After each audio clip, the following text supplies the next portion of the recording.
Acordo de manhã para prosear no mundo do campo, as notícias escutar. Vem com a gente em toda a região com o seu programa Paracatu Rural. Tem notícias, informação e o mais importante, sua participação. Programa Paracatu Rural. Programa Paracatu Rural. O rompimento da barragem 1 da mina Córrego do Feijão, da Vale, aconteceu no início da tarde da última sexta-feira, dia 25. Um mar de rejeitos destruiu a área administrativa da empresa, casas e plantações da região.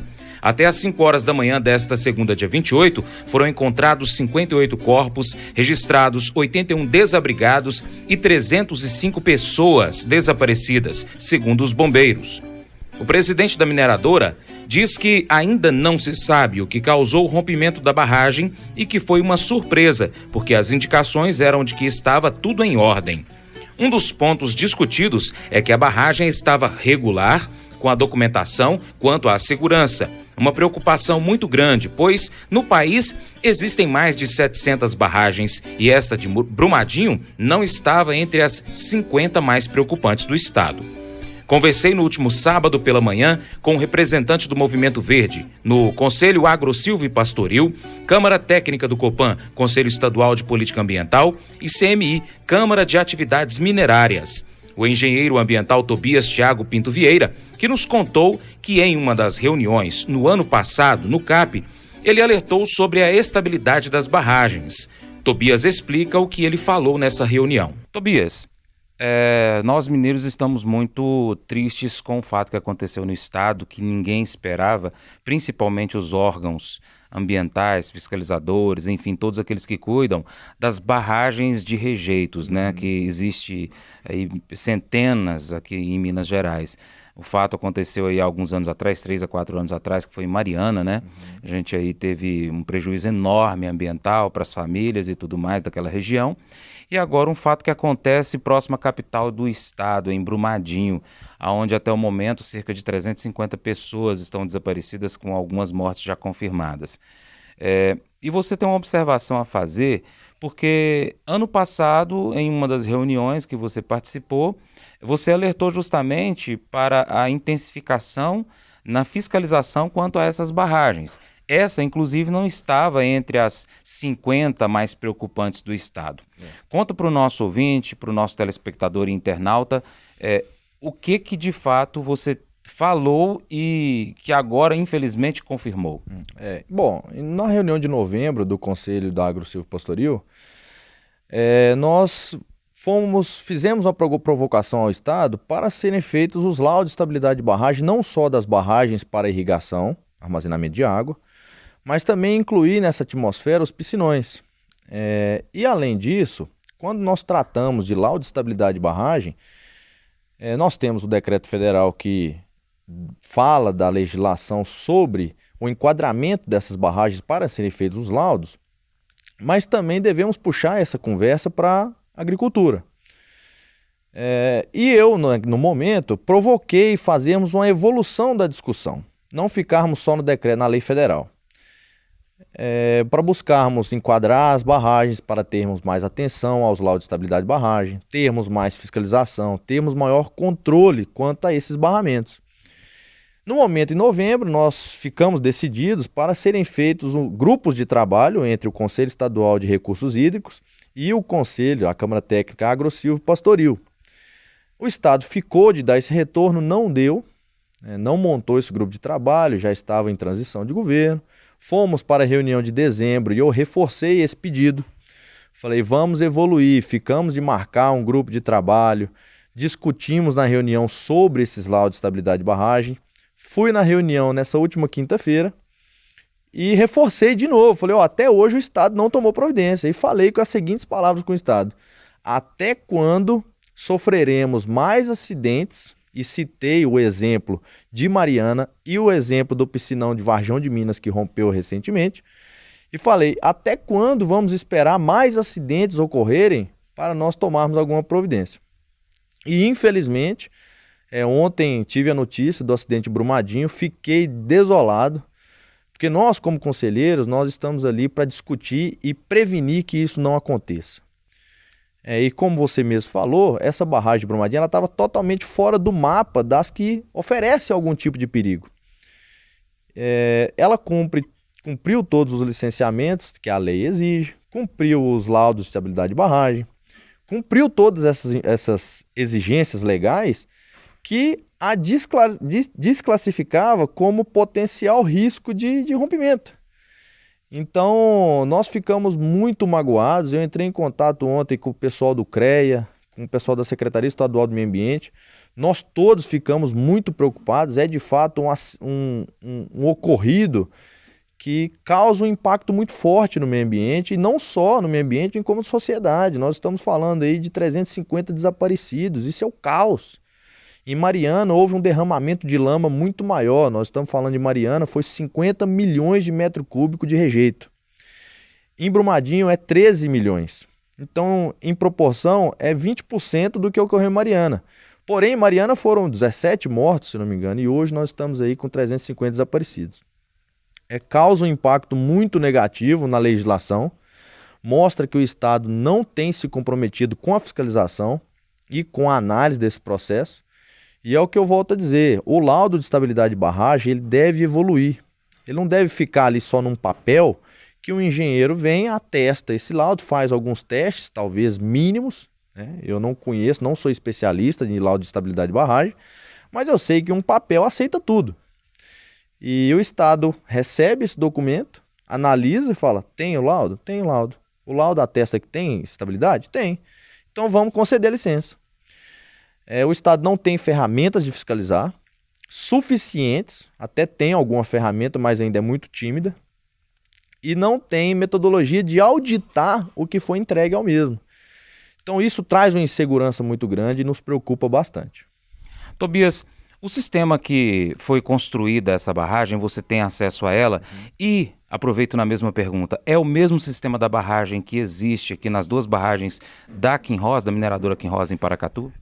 Sobre o sistema de construção das barragens, tanto de Mariana quanto Brumadinho, são sistemas que não são indicados mais hoje à construção de barragens. O sistema que foi utilizado em ambas as situações que romperam são construções a montante. O que é isso? O talude, ele é construído, ele é, entre aspas dizendo, ele sobe para dentro da barragem. A montante, ela vai construindo para dentro da própria barragem. O que causa uma preocupação muito grande, porque do lado de fora da barragem cria-se aquela crosta sólida, firme, que você consegue atestar que ela está rígida. Só que lá embaixo tem-se ali todo um material liquefeito. Isso é um fato. Hoje em dia era utilizado muito as construções de barragens como essa, construção a montante. Prova disso que essas duas barragens que romperam são barragens da década de 70. E hoje em dia não são indicadas mais. O que eu conheço da barragem, das duas barragens da Kinross, são que elas não são construídas a montante, elas são construídas sobre o próprio talude. O talude constrói até uma cota X. Depois que a água se aproxima dali, sobe a cota mais tantos metros e ela não constrói a montante. E todas elas, tanto a que rompeu lá em Brumadinho quanto a de Mariana, elas tinham os requisitos legais cumpridos. E os controles também. É o que foi apontado nos relatórios e nos laudos dos licenciamentos. Aqui em Paracatu eu sei também que a empresa tem que apresentar os laudos anualmente e cumprir todas as diretrizes. O que é isso? Caso o laudo aponte alguma necessidade, caso aponte alguma reforma necessária na barragem, a empresa é obrigada a executar, independente seja ele qual for, independente do custo. E a empresa tem apresentado isso e é fiscalizada anualmente, tanto pelo DNPM quanto pela Secretaria Estadual de Meio Ambiente, pela FEAM. Eu acho que, até onde eu sei, a Kinross cumpre todos esses requisitos e tem um controle muito grande. É claro que eu não sou interno da empresa, eu não conheço os detalhes da empresa, mas eu sei que eles têm um controle muito grande e é um assunto que preocupa muito a empresa. No dia de ontem, 27, a CEMAD publicou nota de esclarecimento afirmando que a barragem B1 da mina do Feijão continha rejeito de minério de ferro e estava inoperante desde 2015.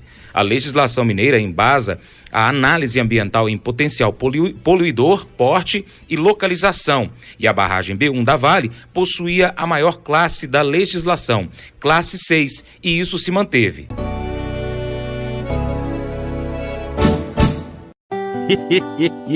Mas eu vou dizer uma coisa pra você, viu? Se quiser colocar propaganda sua aqui nesse programa, eu vou dizer um negócio, você vai ter um resultado bom demais, senhor. Isso mesmo, é facinho, senhor. Você pode entrar em contato com os meninos ligando o telefone deles, é o 38, é o 991810123, bem fácil. É muito bom porque aí a sua empresa vai sair dentro de um programa que é ligado aí ao homem pra mulher do campo. É bom ou não é, só?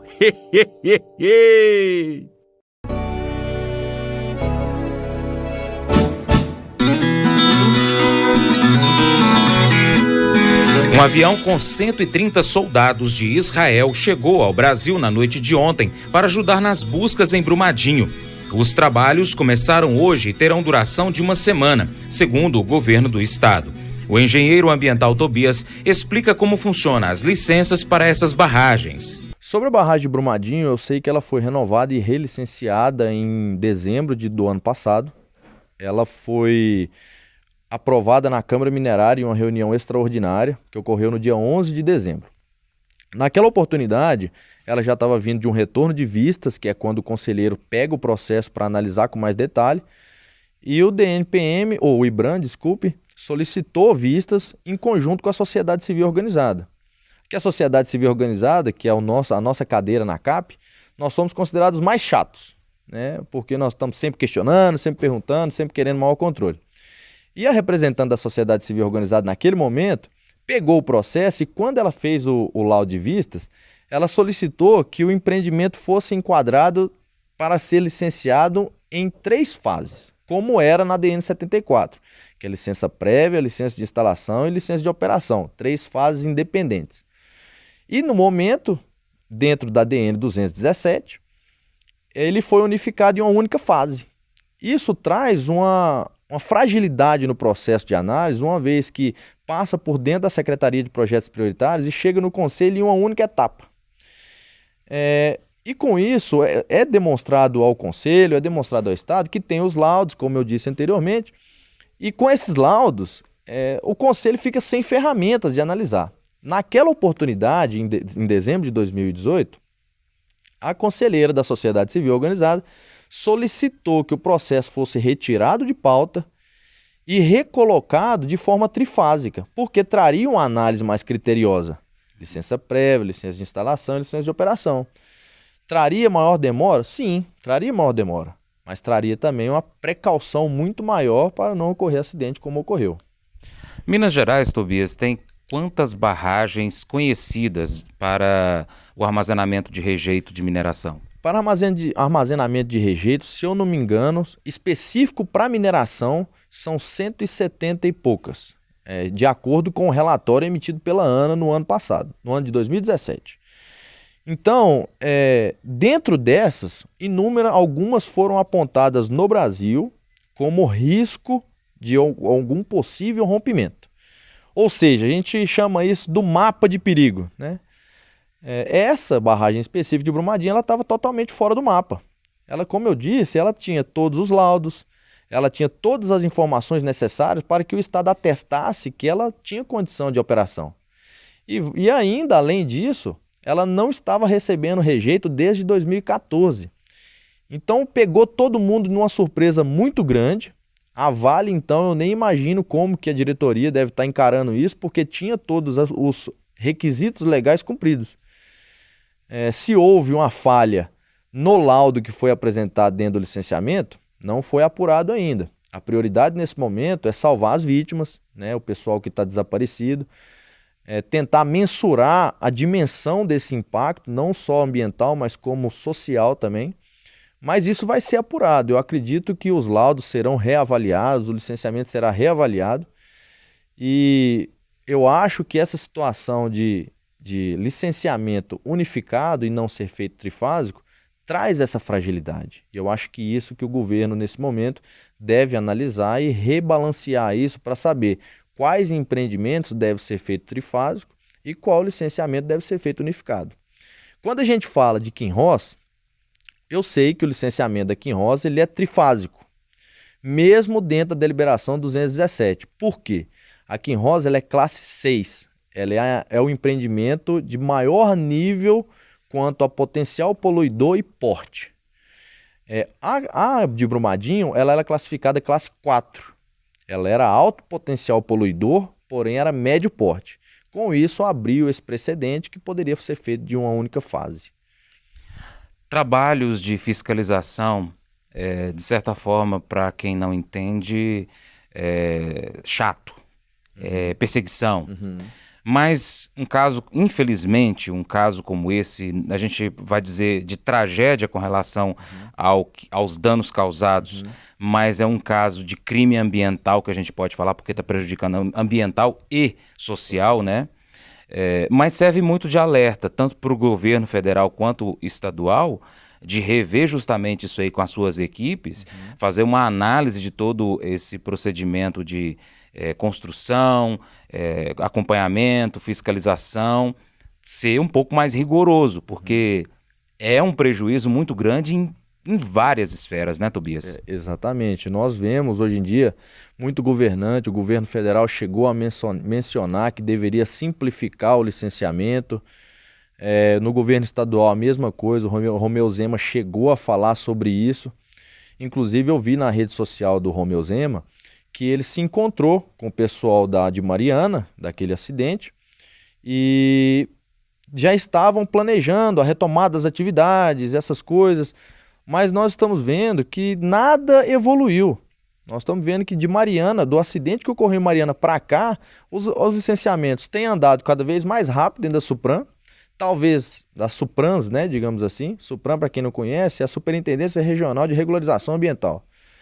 Então, esses processos caminham muito rápido e muitas vezes não tem a análise que deveria ter.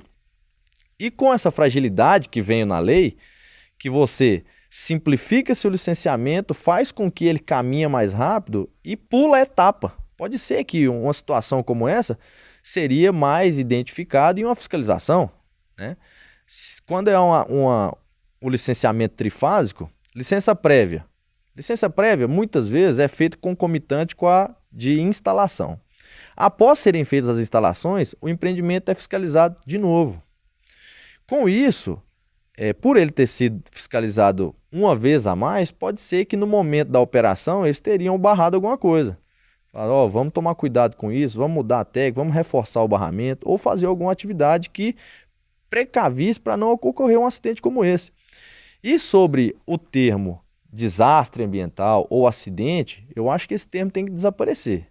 O termo correto é crime ambiental. O que ocorreu em Mariana, o que ocorreu em Brumadinho é crime, matando pessoas, acabando com a biologia local, né? Se você observar o Rio Doce até hoje sofre inúmeros problemas. E você vê, o Rio Doce é o caso de Mariana. E você vê que em Mariana eles têm atividades muito tímidas ainda. E já se passaram 3 anos e 2 meses. Agora, na bacia do Rio Paracatu, que é o Paraopebas, que vai desaguar no Lago de Três Marias e que pode causar uma contaminação enorme no Lago de Três Marias. Então, nós devemos parar com a palavra que é um desastre. Desastre é quando é a erupção de um vulcão, quando é um tornado, quando é um tsunami. Isso não, isso é um crime ambiental. Pode ser por negligência do Estado, pode ser por negligência do engenheiro que assinou o laudo, pode ser por vários motivos, mas é classificado como crime. O presidente Jair Bolsonaro, ministros, o governador Romeu Zema e a procuradora-geral da República, Raquel Dodge, sobrevoaram a área, prometeram ações de investigação, punição e prevenção. A Justiça já bloqueou 11 bilhões de reais da Vale para garantir recursos ao reparo dos danos causados, indenizar as pessoas atingidas pela tragédia e custear despesas ambientais. O engenheiro ambiental Tobias falou sobre as ações ambientais para reforçar a segurança das barragens. Existe uma lei federal que ela dita as regras para os barramentos, quanto à sua altura de talude, quanto à sua área, quanto ao volume armazenado e quanto ao tipo de rejeito disponibilizado ali. Existem técnicas de compactação e drenagem do próprio talude. Por mais que eu não seja especialista em barragens, eu sei que existem N controles tanto para processos erosivos em barragens, porque vamos supor que uma barragem é muito grande e comece a correr água de chuva na crista dela. Então isso tem que ser controlado para que não ocorra o desmanche daquele talude. Então, por isso que é importante o laudo de estabilidade com a frequência muito boa e também, além do laudo, fazer-se os controles quanto à vegetação ali. Algum tipo de vegetação que cobre o barramento, ele é beneficente. E tem outros que ele não traz boas coisas. Por exemplo, quando você planta uma árvore em um talude, ele pode auxiliar num processo de rachadura. Então, existem N controles que podem ser feitos e que depende do engenheiro que faz o laudo. Porque no laudo de estabilidade de barragem, ele consta as atividades que devem ser feitas para minimizar qualquer problema no talude. Então, é de extrema importância o laudo de estabilidade de barragem feito por um profissional competente. Não adianta um engenheiro, digamos que inexperiente, se arriscar nesse meio. É uma situação delicadíssima.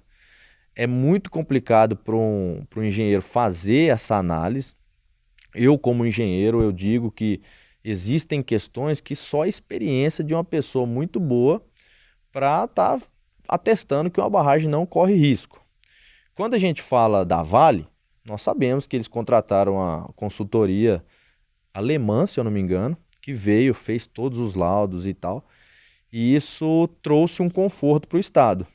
Mas será que foi só essa consultoria alemã que poderia proporcionar essa segurança? Ou será que, por ser alemã, o Estado entendeu que, nossa, eles estão cumprindo os melhores parâmetros, vamos licenciar? Entendeu? Eu acho que o Estado também tem que comprar essa briga. Não adianta o Estado ficar colocando, tem laudo. Não adianta falar só isso. O Estado tem que comprar a briga, ele tem que fiscalizar, ele tem que estar em cima. Nós temos aí 3 anos que em Mariana ninguém foi pago, ninguém foi tomado nenhuma decisão, nenhum auxílio aos moradores que foram relocados, nenhuma casa foi construída, nenhuma vila. Falaram que iam construir uma vila e tal, nada foi feito. Dano ambiental, então, nem se fala.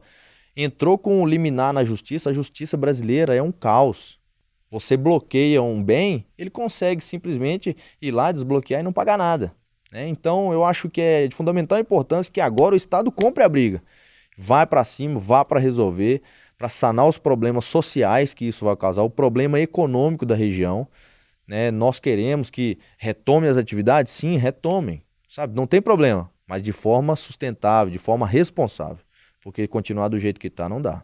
Segundo a nota de esclarecimento 5 Brumadinho da CEMAD, o último licenciamento para a atividade aconteceu em 2011 e autorizava a disposição de rejeito até 2017. Porém, a Vale parou de operar a barragem em 2015. Conforme legislação atual, para o tamanho da B1 da Vale, a atividade de disposição de rejeito do empreendimento é classe 6. A atividade de reaproveitamento é classe 4. Não houve rebaixamento de classe. São 2 atividades e 2 classes distintas. É isso aí. E para continuar recebendo as informações do agronegócio, inscreva-se em nosso canal. Também clique no sininho e compartilhe este vídeo com seus amigos para nos ajudar a trazer muito mais informações para você. Muito obrigado. Você assistiu Paracatu Rural, o jornal do agronegócio.